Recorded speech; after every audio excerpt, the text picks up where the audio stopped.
అందుకే నేను మొన్న చెప్పినా మళ్ళీ చెప్తున్నా, ఇది లొట్ట పీస్ కేసు, ఈయన ఒక లొట్ట పీస్ ముఖ్యమంత్రి.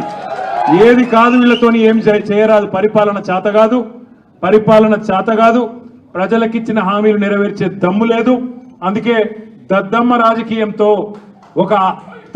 రాజకీయంతో ఇవాళ తప్పించుకునే ప్రయత్నం చేస్తా ఉన్నారు. మొన్ననే మన నాయకుడు పెద్దలు తెలంగాణ సాధించిన నాయకుడు కేసీఆర్ గారిని కమిషన్ ముందుకు పిలిచిండు. అంతకుముందు హరీష్ రావు గారిని కమిషన్ ముందుకు పిలిచిండు.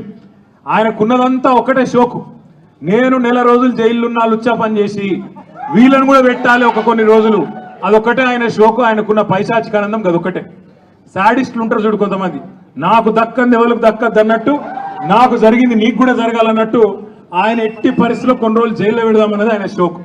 అందుకే నేను ఇలా అధికారులకు కూడా చెప్పిన, మీకు పైకి వెళ్ళి రావచ్చు ఆదేశాలు, ఇప్పటికే దబ్బన వస్తే పెడితే పెట్టుకోర్రా పోయి ఏముంది, మీరు పంపితే కూడా 15 రోజులు పోయేస్తా, ఏమున్నది మంచిగా రెస్ట్ తీసుకొని వస్తా అని చెప్పిన. ఇప్పుడు కూడా మళ్ళీ చెప్తున్నా, తప్పు చేయలేదు, తలదించుకునే పని ఎంత మాత్రం చేయలేదు.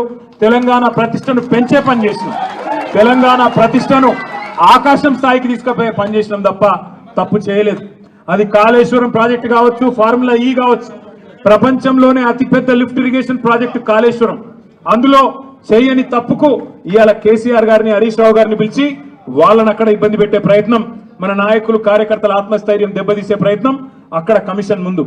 ఇక్కడ ఏసీబీ అని పెట్టి మరి ఇక్కడేదో జరిగిపోయిందని చెప్పి ఏ కరప్షన్ జరగని ఒక కేసులో యాంటీ కరప్షన్ బ్యూరోని ఇన్వాల్వ్ చేసి మా ఆర్ఎస్ ప్రవీణ్ అని చెప్పిండు, నా చరిత్రలో ఇంతకంటే తుపేల్ కేసును ఎప్పుడు చూడలే, 26 ఏళ్ళు ఐపీఎస్ అధికారిగా పనిచేసిన ఇంతకంటే తుపేల్ కేసు నా జీవితంలో చూడలేదని చెప్పి వారు కూడా చెప్పినారు.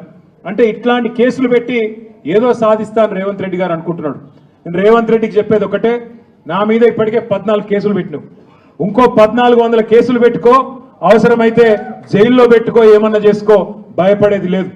తెలంగాణ కోసం ఆనాడు జైలుకు పోయినాం, ఇవాళ అవసరమైతే తెలంగాణ ప్రతిష్టను పెంచడానికి తీసుకున్న ఒక నిర్ణయం వల్ల మళ్ళీ జైలుకు పోవాల్సి వస్తే కూడా భయపడేటోడు ఎవడు లేడు.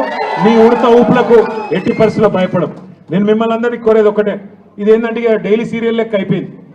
ఎట్లా అంటే ఒకరోజు పిలుచుడు, కూర్చోబెట్టుడు, 9 గంటలు ఆడ కూర్చోబెట్టి ఛాయ్ దాయిపించి ఏం చెప్తాం సార్, ఇక మాకు పైకి వెళ్ళే ఆదేశాలు ఉన్నాయి, ఏం చేయాలని పాపం వాళ్ళు కూడా ఇక ఏం చేయాలి తెలియక అడిగిందే అడుగుతాను.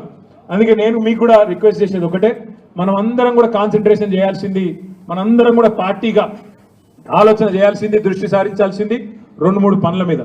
ఒకటి, ఖచ్చితంగా మరి మనం రాబోయే స్థానిక సంస్థల ఎన్నికల్లో ఒక్కొక్క ఊర్లో బరి గీసి లైన్ గీసి ఒక్కొక్క కాంగ్రెస్ పార్టీ నాయకుని ఫుట్బాల్ ఆడుడు ఎట్లా కాంగ్రెస్ పార్టీని చిత్తుగా ఓడగొట్టాలి లోకల్ బాడీ ఎలక్షన్ లో, దాని మీద దృష్టి పెడదాం.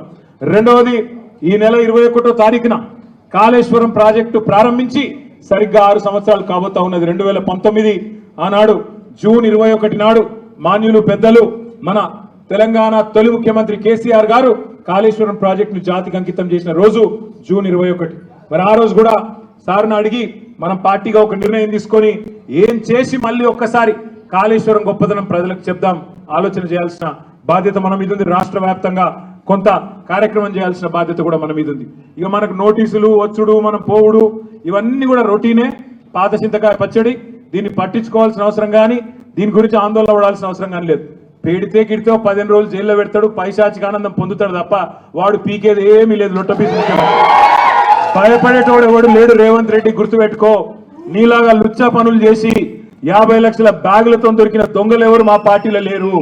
నీలాగా లుచ్చా పనులు చేసి అడ్డదారిలో పదవులు కొనుక్కొని ముఖ్యమంత్రి అవుడు, పిసిసి ప్రెసిడెంట్ అయ్యే లుచ్చా పనులు చేసినోడు ఎవడు కూడా లేడు. మన బాగా బాధపడ్డాడట రేవంత్ రెడ్డి. నేను హౌలా అన్నా, బాధపడ్డాడట. నేను అడుగుతున్నా ఒకటి, తెలంగాణ ముఖ్యమంత్రి వయ్యుండి జై తెలంగాణ అనకపోతే నేనేమనాలి, మరి ఏం పేరుతో పిలవాలి? తెలంగాణ ముఖ్యమంత్రి వయ్యుండి తెలంగాణ రాష్ట్రాన్ని ప్రతిరోజు కించపరిస్తే నేనేమని పిలవాలి? తెలంగాణ ముఖ్యమంత్రి వయ్యుండి తెలంగాణ రాష్ట్రాన్ని దివాలా తీసిన రాష్ట్రం అంటే ఏమనాలి? తెలంగాణ ముఖ్యమంత్రి అయ్యుండి ఢిల్లీకి పోతే నాకు అపాయింట్మెంట్ ఇస్తలేరు, దొంగను చూసినట్టు చూస్తున్నట్టు నేను ఏమనాలి? తెలంగాణ ముఖ్యమంత్రి అయ్యుండి చెప్పులు ఎత్తుకపోతాడేమో అని భయపడుతున్నారు అంటే ఏమనాలి నిన్ను? అందుకే నేను ఎక్కువ అనగాని మీరు అనగాడికి అన్నారు, కానీ అది కాదు, నాకు అర్థం కాదు. ఆడవాళ్ళు 9 గంటలు వాళ్ళు వాళ్ళు కూర్చోబెట్టి మర్యాదలు చేసి వాళ్ళు పంపిస్తే మీరు 9 నిమిషాలని నాకు రక్తం వచ్చినట్టు చేసిన మొత్తం కాటు బిస్కెట్స్ అక్కడ పిసుకుడేమో కానీ ఇక్కడ పిసుకుడు ఎక్కువైపోయింది.